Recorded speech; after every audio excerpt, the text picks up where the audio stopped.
Alrighty guys, what is going on? So I'm back with a very much waited for video. You guys have been waiting a while for this guy, and well, it's finally here. So this is going to be my 1-year follow-up for the Timberland Pro Boondock. Whoops. Not the Timberland Pro Boondock, whoops. The Timberland Pro Boondock 6-inch work boots. So let's get straight into this. Now I'm going to start off with the cons because there's only two things I'm going to bring up. Number one, and probably the highest complaint on this boot that I have, is not so much that the traction design on the boot does bad, but that they don't offer different options of traction designs. Why? Because with the 8-inch version, both of which, waterproof insulated boots, come with a Vibram outsole. I kind of feel like they should have included that with these ones as well. Just because you're paying $300 for boots and not $350 doesn't mean you skimp out on the outsole, Timberland Pro. I'm sorry, I'm a huge fan of you guys, but just that to me is not something where you skimp out. Not that it would make that much of a difference, but it's the price you're paying for. That's the quality that you should be getting. Then again, my real complaint with the traction. They do not offer a version of the 6-inch or 8-inch boots with built-in ice studs that I personally think are mandatory on boots like this, because not just construction workers are buying these. I'm working outdoors. Now, not anymore. I recently got a second job. If you guys want to learn more about that, my video's down below in the description. May not be right after this video is uploaded because I still have to record it, but my point, it'll be there. Yeah, so when I was working outdoors, GFL, I'm working in where it's icy, and I do not want to slip. It's happened where I've slipped to the point where it just kind of like, it gets in the way of my routine and my work, because I got to kind of like penguin walk and tiptoe and whatever and shuffle my feet because I'm scared I'm going to slip and injure myself. You know what I'm saying? Like that's frustrating. It's annoying, and it's not something that, if you're working in an environment like construction specifically, I'm sure you guys do not have the time to have to shuffle your damn feet carrying a fucking pipe with 3 guys, you know, down on your work area. Like, it's just not something you want to put up with. So Timberland Pro, if you're watching this, or if you know anybody that can get out to them, please include a new version of these boots this year or next year, whenever you release a new version of the Boondocks, with the optional built-on ice studs. Screwed it up twice. Now, one way that I could put it, in terms of the way I could want them to design it, kind of look at it as if you could have what, I don't remember what the brand is called, but I'll post that in the description to their boots. It's absolutely incredible the way that the technology works. They have a full-on removable outsole where it's interchangeable. I don't remember the name of the brand. Something like that. I don't kind of feel like you have to go to that extreme, but because I kind of also feel like, if, you know, the mechanism over here that holds into place along with the clasps just wear down too quickly, it's not going to fit and it won't stay on the boot, hence you can't wear the boot. So I kind of feel like having spots where you can screw in studs would be great. Because I don't know if you guys can see this or not. I will be taking pictures for Instagram separately. Instagram's in the link in the description. I had to screw screws intentionally into my boots. Boom. Why? Because I needed that traction this winter. It's icy. If you guys know anything about Canadian winters, not only is it hella cold, it gets icy as shit sometimes. And I'm not looking to slip and hurt myself. So Timberland Pro, that's one of my complaints. Next up has to be odor control. These boots do great with odor control for the first maybe 4 months. Getting into 6 months though, it's embarrassing. I would never leave my boots there after that period because at work, because I would be scared that people would smell my boots and be like, ew. And it's embarrassing, and nobody wants to feel uncomfortable because their feet stink. And I'm not dirty. I'm a clean person. I shower twice a day the same way most guys should if you're overweight. You know what I'm saying? Because you got more sweat. I'm a heavy guy. I'm 270 pounds. So I'm not light by any means. Hence, I got to shower even more. I got to do more to take care of my perspiration. More deodorant sometimes, more shower. You guys get my point. So, granted, it could just be me because of my weight and whatever. For those who are going to say lose the damn weight, I understand. I'm trying to. Gym is an option now. So, that being said, that's one of my lesser complaints. But still, I kind of would have liked to see it incorporated a little bit differently. with the antimicrobial lining along the inside of the foot. You know, it's really nice. Padding, probably another one that I think is good, but I don't know. It's an 8 out of 10. Not specifically, I don't know specifically why I'm complaining about it. It's just something about the padding. Maybe because it's rough. And if you like most people that wear jeans with these kind of boots or pants, not joggers, the days that I wear jeans, I like to wear calf socks. So not full on like soccer height, you know, where it goes up to like your thigh. But, you know, you want something that's going to be comfortable. And that's a very minor complaint, but still nonetheless a complaint. I'm just being petty here, considering the price of the boots. But again, I could in an instant just take that back and not complain about it. So don't take that to heart. Now let's get into the pros of the boots. Number one thing, if I had to choose one thing to talk about these boots to convince somebody to buy them, the comfort of the boot. And that goes along with the weight. The boot is a heavier boot. We'll talk more about that specifically in a second, but the weight is not something that you're going to complain about mostly because of the cushioning system. The reason why I'm bringing this up is because I've read the reviews left on these boots on the Timberland Pro website and heard how many idiots left a comment saying, well, these boots, I bought them, they turned out to be really heavy. I'm sorry. What about the boot made you think these would be light?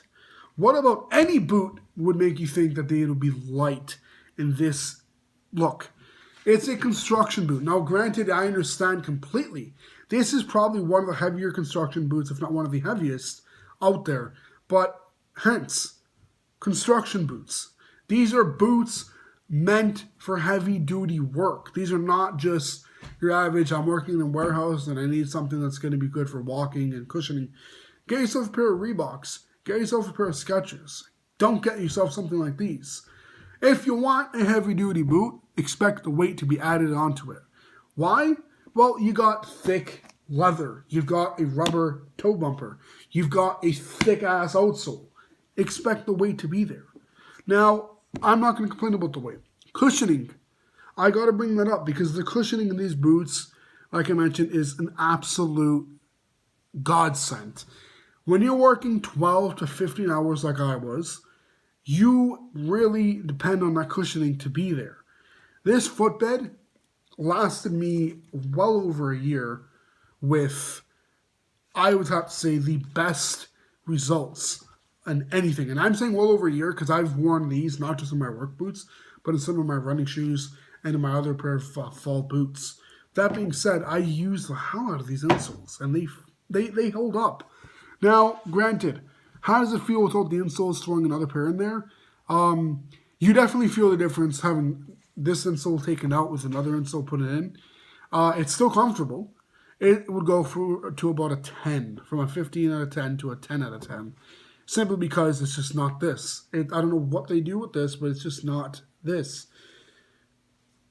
I don't know what you guys do with these insoles, man, but keep it up. Next up, the overall waterproofing design. The waterproofing property of this boot has to be the best waterproofing property I've seen in any boots. And I'm open to suggestions from people that wear boots from Royer, Caterpillar, brands of that nature, because I want to know, is there a boot that you think does better than the Boondock 6-inch work boot in terms of waterproofing? In my opinion, these do great. Now, if you step in anything above about here, so if you're stepping in more than, I would say, about 4 inches of water, yeah, it's going to go through.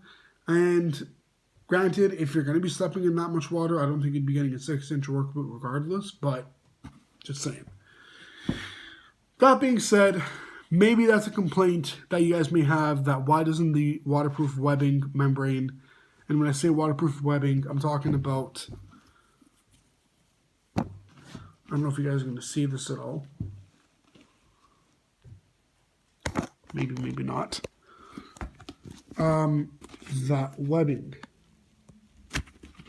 You guys don't see that for crap.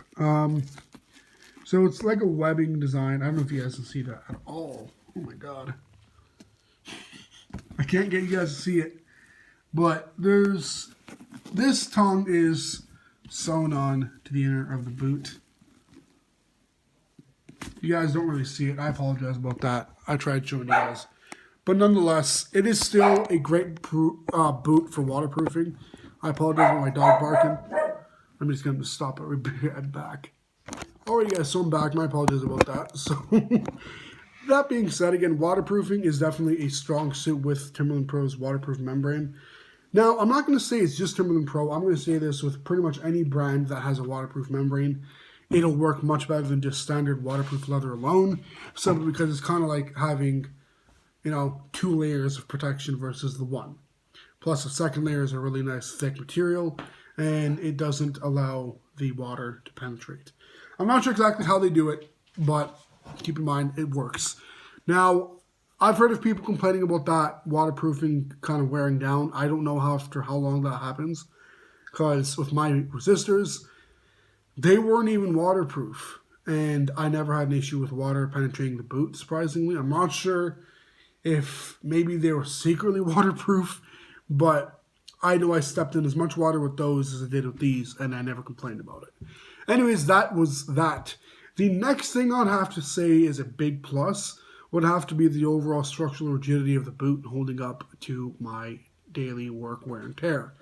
The outsole has to be probably the most impressive part in terms of wear and tear on these boots. And I gotta say, Timberland Pro, you guys absolutely killed it. Now, granted, I apologize, you guys won't see it too well because of the lighting, so that's why I'm taking pictures. You know, these boots held up. And if you guys are wondering what those are the pre-mentioned screw holes that I had to put screws in because of the ice. Otherwise, I would slip and crack my ass open. So, that being said, you guys can see that these boots held up really well. Places like here, there's very, very minimal wear. Obviously, in the central part, toe area, and especially in the heel, as expected, wear is existent. So, to wrap this video up, because that's pretty much the best thing about the boot would have to, or one of the best things about the boot would have to be cushioning, then your waterproofing, then your overall rigidity. The way the boot holds up, and I've had these splattered with mud, a bit of paint that I was able to take off very quickly with a cloth, thankfully. And the reason why I'm saying that is because I don't want the paint drying out the leather. You know what I'm saying? If you guys follow me on Instagram, you guys will know recently I did a little post showing you guys the before and after of applying mink oil, and I even explained a little bit of what mink oil is. That being said, if you guys would like me to do a whole series on work boot maintenance, I might even do that. I was really thinking of doing that, but I kind of figured, you know what? I don't know how many of you guys actually want me to do that series. My apologies, that was my other phone. But that being said, that is pretty much it. So if you guys are wondering overall, how is the boot going to hold up in terms of the boot itself? Generally speaking, I would give the boot an overall 12 out of 10 because it held up very well for about a year. I'm still going to be wearing it as a winter boot until I can get myself proper winter boots. Maybe a pair of another of these that are insulated. I don't know. I don't even really need insulation because these held up so well in the warmth. But the waterproofing, that's another thing I forgot to mention. Waterproofing keeps your feet warm, ironically enough, because there's no ventilation. So it traps in the heat, and I've worn these up to like minus 35 Celsius, which is incredibly cold, and my feet were nice and warm. Anyways, guys, like I mentioned, yeah, out of 10, I would give these about a 15 overall. Cushioning, 15. Waterproofing, a 12. Simply because I kind of feel like, thinking back on what I said earlier, that they could have made the webbing go a little further up. But then again, maybe they couldn't have. Maybe there's something I just don't know about. Maybe it's a comfort thing. Anyways, overall, though, like I mentioned, would I recommend these boots? Absolutely, yes. Looking at the boot, you know, there's nothing on it that screams, I'm going to wear down really quickly after a year. So, you know, from here on, if I can get these into next year, I'll do a 2-year follow-up even. And then we will see where they go from there. Anyways, guys, if you have any comments or questions, down below in the comment section is where to post those comments. I am thinking of doing Discord, so I'm going to talk about that in a separate video because I don't want this video to be too long, as it's already a bit lengthy. Anyways, guys, thank you so much for watching. I love each and every one of you guys. Till next time, my life in the 6. I'm out.